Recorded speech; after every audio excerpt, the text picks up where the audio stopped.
Okay, ഈ ഒരു സെഷനിൽ ഞാൻ ഡിസ്കസ് ചെയ്യുന്നത് 8051 ആർക്കിടെക്ചറാണ്. കഴിഞ്ഞ ക്ലാസ്സിൽ 8051 മൈക്രോ കൺട്രോളറിൻ്റെ ഫീച്ചേഴ്സ് നമ്മൾ പറഞ്ഞിട്ടുണ്ടായിരുന്നു. 8051 എന്ന് പറയുന്ന ഒരു 8-ബിറ്റ് മൈക്രോ കൺട്രോളറാണ്. സോ ഇൻറ്റേർണലായിട്ട് റാമും റോമും അവൈലബിൾ ആണ്. അതേപോലെ തന്നെ പോർട്സും ടൈമേഴ്സും അവൈലബിൾ ആണ്. 8051 ബ്ലോക്ക് ഡയഗ്രം നമുക്ക് ചെക്ക് ചെയ്യാം. ഇതിൽ മെയിൻ പാർട്ട് എന്ന് പറയുന്നത് ALU ആണ്, അരിത്മെറ്റിക് ആൻഡ് ലോജിക് യൂണിറ്റ്. അപ്പോൾ ALUവിനുള്ള ഇൻപുട്ട് എന്ന് പറയുന്നത് from 2 registers A and B. ഇതിൽ A എന്ന് പറയുന്ന അക്യുമുലേറ്റർ ആണ്, the other one is B register. അപ്പോൾ അരിത്മെറ്റിക് അല്ലെങ്കിൽ ലോജിക് റിലേറ്റഡ് ഓപ്പറേഷൻസ് ചെയ്യുമ്പോൾ first operand will be in accumulator and another one will be in B register.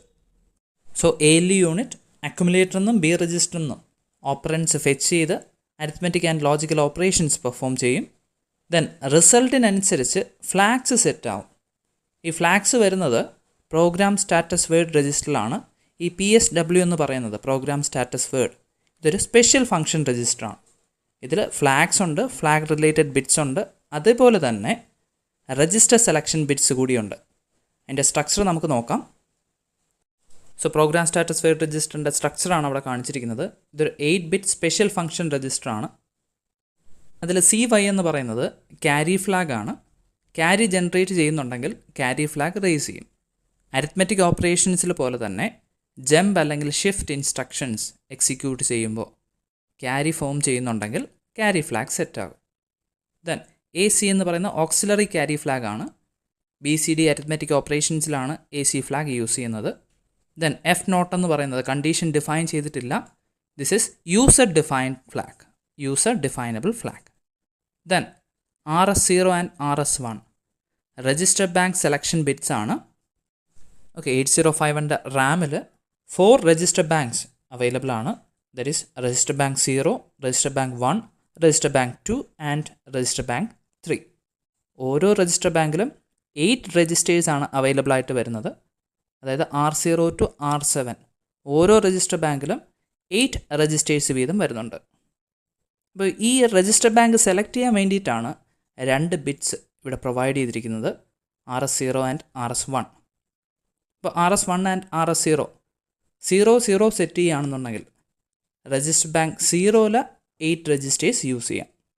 അതേപോലെ 0 1 1 0 1 1 കൊടുക്കുന്നതനുസരിച്ച് corresponding register bank will be selected. ആ corresponding ആയിട്ട് വരുന്ന registers നമുക്ക് use ചെയ്യാം. Next is overflow flag. OV എന്നാണ് represent ചെയ്യുന്നത്, അല്ലെങ്കിൽ V ഫ്ലാഗ് എന്നും പറയും. It is used in arithmetic instructions. Arithmetic overflow occur ചെയ്ത് കഴിഞ്ഞാൽ overflow flag will be set to 1. Then ഈ ഒരു ബിറ്റ് യൂസ് ചെയ്യുന്നില്ല, reserve for future use. Then this one is parity flag. ഇപ്പോൾ ഓഡ് പാരിറ്റി ആണെന്നുണ്ടെങ്കിൽ it is rise to 1. Even parity ആണെന്നുണ്ടെങ്കിൽ it will be 0. ഒരു കാര്യം കൂടി പ്രത്യേകം ശ്രദ്ധിക്കുക, അക്യുമുലേറ്റർ രജിസ്റ്ററിലെ കണ്ടൻ്റ് ആണ് പാരിറ്റിക്ക് വേണ്ടി ചെക്ക് ചെയ്യുന്നത്. അക്യുമുലേറ്ററിലെ കണ്ടൻറ്റ് ഈവൻ പാരിറ്റി ആണെന്നുണ്ടെങ്കിൽ parity flag will be 0. Odd parity ആണെന്നുണ്ടെങ്കിൽ number of ones in accumulator register is odd, then parity flag will be rise to 1.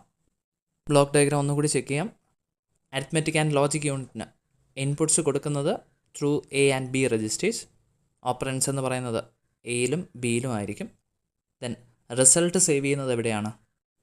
ഇപ്പോൾ സിമ്പിൾ അഡീഷൻ, ഒരു 8-ബിറ്റ് അഡീഷൻ ആണെന്നുണ്ടെങ്കിൽ റിസൾട്ടും 8-ബിറ്റ് തന്നെയായിരിക്കും. ഓക്കെ, ദെൻ അവിടെ ക്യാരി സെറ്റ് ആവാം. ക്യാരി ഉണ്ടെങ്കിൽ പ്രോഗ്രാം സ്റ്റാറ്റസ് വേർഡിലെ ക്യാരി ഫ്ലാഗ് റേസ് ആവും, ക്യാരി ഉണ്ടെങ്കിൽ. ദെൻ റിസൾട്ട് സേവ് ചെയ്യുന്നത് ഇവിടെ 8-ബിറ്റ് നമ്പറാണ് റിസൾട്ട് എന്നുണ്ടെങ്കിൽ it will be saved in accumulator. Then multiplication, then division operation. ഇവിടെ റിസൾട്ട് എന്ന് പറയുന്നത് ക്വോഷ്യൻ്റ് ഉണ്ടാവാം, റിമൈൻഡർ വരാം. അപ്പോൾ അങ്ങനത്തെ കണ്ടീഷൻസിൽ, അല്ലെങ്കിൽ ഇപ്പോൾ മൾട്ടിപ്ലിക്കേഷൻ ആണെന്നുണ്ടെങ്കിൽ നമ്പർ എന്ന് പറഞ്ഞാൽ റിസൾട്ട് എന്ന് പറഞ്ഞാൽ 16-ബിറ്റ് ആവാം. അങ്ങനെയാണെന്നുണ്ടെങ്കിൽ റിസൾട്ട് സേവ് ചെയ്യുന്നത് A ആൻഡ് B രജിസ്റ്റേഴ്സിലാണ്. അപ്പോൾ ഇൻപുട്സ് Aയും B എന്ന് എടുക്കും, റിസൾട്ട് സേവ് ചെയ്യുന്നതും A ആൻഡ് B രജിസ്റ്റേഴ്സിൽ തന്നെ ആയിരിക്കും. Okay, then RAM and ROM നോക്കാം. 8051 4K റോം അവൈലബിൾ ആണ്. അതേപോലെ 128 ബൈറ്റ്സ് റാമും അവൈലബിൾ ആണ്. റാമിൽ സ്പെഷ്യൽ ഫംഗ്ഷൻ രജിസ്റ്റേഴ്സും അതേപോലെ രജിസ്റ്റർ ബാങ്ക്സും അവൈലബിൾ ആണ്. നമുക്കതിൻ്റെ ഡീറ്റെയിൽസ് നോക്കാം. ദെൻ ഇവിടെ system bus, address and data bus. 16-bit address lines ആണ് വരുന്നത്. ദെൻ ഡേറ്റ എന്ന് പറയുന്നത് 8 ബിറ്റ്സ് ആണ്. ദെൻ ഇവിടെ ഒരു കാര്യം കൂടി ശ്രദ്ധിക്കുക, നമ്മൾ 8085 പറഞ്ഞ പോലെ ലോവർ ഓർഡർ അഡ്രസ്സും, അതായത് A0 to A7 ഡേറ്റയും D0 to D7 മൾട്ടിപ്ലക്സ്ഡ് കണ്ടീഷനിലാണ്. ഓക്കെ, നെക്സ്റ്റ് 16-bit രജിസ്റ്റേഴ്സ് ആണ് ഈ പ്രോഗ്രാം കൗണ്ടർ PCയും. Then another one is data pointer DPTR. Okay, program counter എന്താണെന്ന് നമുക്കറിയാം. It holds the address of the instruction to be executed. ഏത് ഇൻസ്ട്രക്ഷനാണോ ഇനി എക്സിക്യൂട്ട് ചെയ്യേണ്ടത് ആ ഒരു ഇൻസ്ട്രക്ഷൻ്റെ അഡ്രസ്സ് ആയിരിക്കും, കറസ്പോണ്ടിങ് അഡ്രസ്സ് ആയിരിക്കും പ്രോഗ്രാം കൗണ്ടറിൽ വരുന്നത്. ഇപ്പോൾ അഡ്രസ്സ് ഹോൾഡ് ചെയ്യുന്നത് കൊണ്ട് തന്നെ പ്രോഗ്രാം കൗണ്ടറിൻ്റെ സൈസ് എന്ന് പറയുന്നത് 16-bit ആണ്. Another 16-bit register is DPTR, that is data pointer.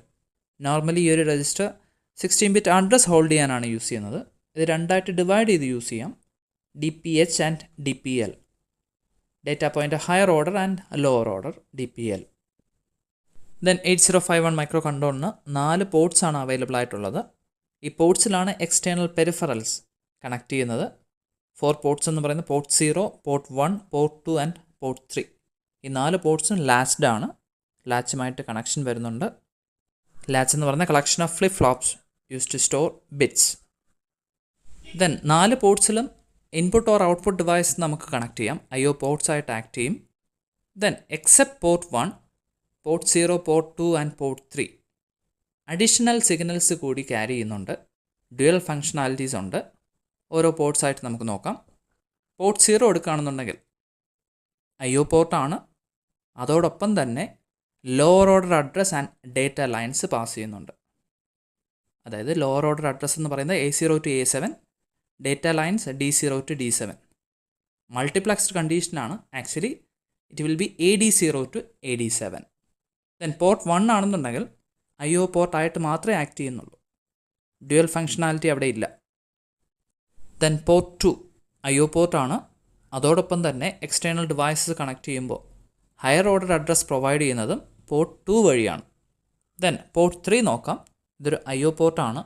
അതുകൂടാതെ interrupt related, counter related informations pass ചെയ്യുന്നതും, സീരിയൽ കമ്മ്യൂണിക്കേഷന് വേണ്ടി സീരിയൽ ഡേറ്റ എക്സ്ചേഞ്ച് ചെയ്യുന്നതും, then read and write control signals pass ചെയ്യുന്നതും through port 3. Next important pins കൂടി നമുക്ക് നോക്കാം. അതിൽ വരുന്ന ഒരു പിന്നാണ് എക്സ്റ്റേണൽ ആക്സസ്. A എന്ന് പറയുന്ന ഒരു ആക്റ്റീവ് ലോ പിന്നാണ്. മൈക്രോ കൺട്രോളർ 8051 മൈക്രോ കൺട്രോളിന് ഇൻറ്റേർണൽ റോം ഉണ്ട്, 4K സൈസാണ്. ഇനി എക്സ്റ്റേണൽ മെമ്മറിയും യൂസ് ചെയ്യാം. എക്സ്റ്റേണൽ മെമ്മറിയും നമുക്ക് 8051 കണക്ട് ചെയ്യാം. ഇപ്പോൾ പ്രോഗ്രാം സ്റ്റോർ ചെയ്തിരിക്കുന്നത് എക്സ്റ്റേണൽ മെമ്മറിയിലാണെന്നുണ്ടെങ്കിൽ external access pin should be 0, it should be grounded. അപ്പോൾ A പിൻ എന്ന് പറയുന്നത് 0 ആണെന്നുണ്ടെങ്കിൽ, ഗ്രൗണ്ട് ചെയ്തിരിക്കുകയാണെന്നുണ്ടെങ്കിൽ അതിൻ്റെ മീനിങ് ഇതാണ്. 8051 മൈക്രോ കൺട്രോളിന് മനസ്സിലാവും എക്സ്റ്റേണൽ മെമ്മറിയിലാണ് പ്രോഗ്രാം സ്റ്റോർ ചെയ്തിരിക്കുന്നത്. A1 ആണെന്നുണ്ടെങ്കിൽ അതിൻ്റെ മീനിങ് ഇൻറ്റേർണൽ റോമിലാണ് പ്രോഗ്രാം സ്റ്റോർ ചെയ്തിരിക്കുന്നത്. ഓക്കെ, ദെൻ ALE എന്ന് പറയുന്ന അഡ്രസ് ലാച്ച് എനേബിൾ ആണ്. അത് നമുക്കറിയാം. മൾട്ടിപ്ലക്സ്ഡ് ആണ് അഡ്രസ് ആൻഡ് ഡേറ്റ. അത് ഡീമൾട്ടിപ്ലക്സ് ചെയ്യുന്നത് with the help of address latch enable pin അല്ലെങ്കിൽ address latch enable signal. Next signal എന്ന് പറയുന്നത് PSEN, പ്രോഗ്രാം സ്റ്റോർ എനേബിൾ എന്നാണ്. 8051 എക്സ്റ്റേണൽ മെമ്മറി യൂസ് ചെയ്യുന്നുണ്ടെങ്കിൽ, എക്സ്റ്റേണൽ മെമ്മറിയിൽ നിന്ന് ഡേറ്റ റീഡ് ചെയ്യണമെന്നുണ്ടെങ്കിൽ എക്സ്റ്റേണൽ മെമ്മറി എനേബിൾ ചെയ്യണം. അപ്പോൾ അത് എനേബിൾ ചെയ്യാൻ വേണ്ടി, എക്സ്റ്റേണൽ മെമ്മറി എനേബിൾ ചെയ്യാൻ വേണ്ടി 8051 പ്രൊവൈഡ് ചെയ്യുന്ന ഒരു ഔട്ട്പുട്ട് സിഗ്നലാണ്. 8051 മെമ്മറിയിലോട്ട് പ്രൊവൈഡ് ചെയ്യുന്ന ഒരു സിഗ്നലാണ് PSEN. ഇപ്പോൾ നോർമലി ഈ പ്രോഗ്രാം സ്റ്റോർ എനേബിൾ എന്ന് പറയുന്ന pin is connected to the enable pin of external memory block. Okay, then a reset pin, then power related VCC and ground pins, then memory control signals, അതായത് read and write, then timer or counter related information, then system interrupts. ഇതൊക്കെ exchange ചെയ്യുന്നതും through port 3. Okay, XTAL1 and XTAL2 pins, ഈ 2 പിൻസിൻ്റെ across ആണ് crystal connect ചെയ്തിരിക്കുന്നത്. അതിനനുസരിച്ചാണ് clock frequency വരുന്നത്. Clock frequency vary ചെയ്യുന്നതനുസരിച്ച് ഇൻസ്ട്രക്ഷൻ എക്സിക്യൂട്ട് ചെയ്യുന്ന സ്പീഡിലും വേരിയേഷൻ വരും. Number of clock pulses required to complete one simple instruction or part of one complex instruction is called machine cycle. Then ഇവിടെ ആ ഒരു ഫിഗർ നോക്കുക. ഇവിടെ ഒരു മെഷീൻ സൈക്കിൾ എന്ന് പറയുന്നത് 6 സ്റ്റേറ്റ്സ് ചേർന്നിട്ടുള്ളതാണ്. ഒരു സ്റ്റേറ്റിൽ 2 ക്ലോക്ക് പൾസസ് വരുന്നുണ്ട്. ഓക്കെ, അപ്പോൾ ടോട്ടൽ ഒരു മെഷീൻ സൈക്കിൾ എത്ര ക്ലോക്ക് പൾസസ് വരും? 6 × 2 12 ക്ലോക്ക് പൾസസ് വരും. ദെൻ ഒരു ഇൻസ്ട്രക്ഷൻ എക്സിക്യൂട്ട് ചെയ്യാൻ ചിലപ്പോൾ മൾട്ടിപ്പിൾ മെഷീൻ സൈക്കിൾസ് വേണ്ടി വന്നേക്കാം. അപ്പോൾ ഒരു ഇൻസ്ട്രക്ഷൻ എക്സിക്യൂട്ട് ചെയ്യേണ്ട ടൈം പീരീഡ് എങ്ങനെ കാൽക്കുലേറ്റ് ചെയ്യും? Number of machine cycles multiplied with ഒരു മെഷീൻ സൈക്കിളിൽ 12 ക്ലോക്ക് പൾസസ് ആണ് വരുന്നത്. Total number of machine cycles multiplied with 12 divide by crystal frequency. Then RAM എന്ന് പറയുന്നത് 128 ബൈറ്റ്സ് ആണെന്ന് പറഞ്ഞായിരുന്നു. ദെൻ അവിടെ സ്പെഷ്യൽ ഫങ്ഷൻ രജിസ്റ്റേഴ്സും ദെൻ രജിസ്റ്റർ ബാങ്ക്സും ഉണ്ട്. 4 രജിസ്റ്റർ ബാങ്ക്സ് ആണ് വരുന്നത് റാമിൽ. Register bank 0, register bank 1, register bank 2 and register bank 3. ഓരോ രജിസ്റ്റർ ബാങ്കിലും 8 രജിസ്റ്റേഴ്സ് വീതം അവൈലബിൾ ആണ്. That is R0 to R7 registers ഓരോ രജിസ്റ്റർ ബാങ്കിലും അവൈലബിൾ ആയിരിക്കും.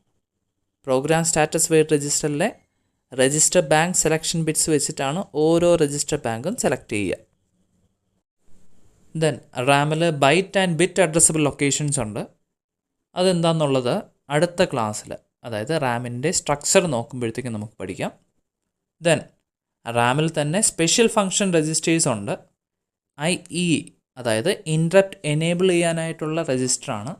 ദെൻ ഇൻട്രപ്റ്റ് പ്രയോറിറ്റി അഡ്ജസ്റ്റ് ചെയ്യാനുള്ള രജിസ്റ്ററാണ് IP എന്ന് പറയുന്നത്.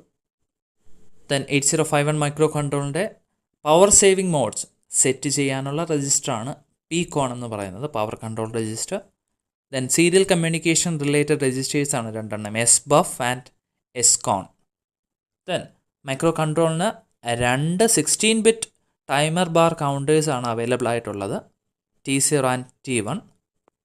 ദെൻ ഇത്രയും രജിസ്റ്റേഴ്സ് എന്ന് പറയുന്നത് ടൈമർ റിലേറ്റഡ് രജിസ്റ്റേഴ്സാണ് അവിടെ ഹൈലൈറ്റ് ചെയ്തിരിക്കുന്നത്. ഓരോ രജിസ്റ്ററിൻ്റെയും സ്ട്രക്ചർ നമ്മൾ അറിയണം. അടുത്ത മോഡ്യൂളിലായിട്ട് അതിൻ്റെ പ്രോഗ്രാമിംഗ് വരുന്നുണ്ട്. ഓരോ രജിസ്റ്ററിൻ്റെയും സ്ട്രക്ചർ, ആ പ്രോഗ്രാമിംഗ് വരുമ്പോഴത്തേക്കും നമുക്ക് പഠിക്കാം. ദെൻ ഇപ്പോഴും നമ്മൾ അറിഞ്ഞിരിക്കുക interrupt related registers 2 IE and IP. Interrupt enable ചെയ്യുക, അതേപോലെ തന്നെ പ്രയോറിറ്റി അസൈൻ ചെയ്യുക through the register IP. Then power control PCON, idle mode അല്ലെങ്കിൽ പവർ സേവിങ് മോഡ് സെറ്റ് ചെയ്യുന്ന രജിസ്റ്ററാണ് PCON. Then serial communication support ചെയ്യുന്നുണ്ട്.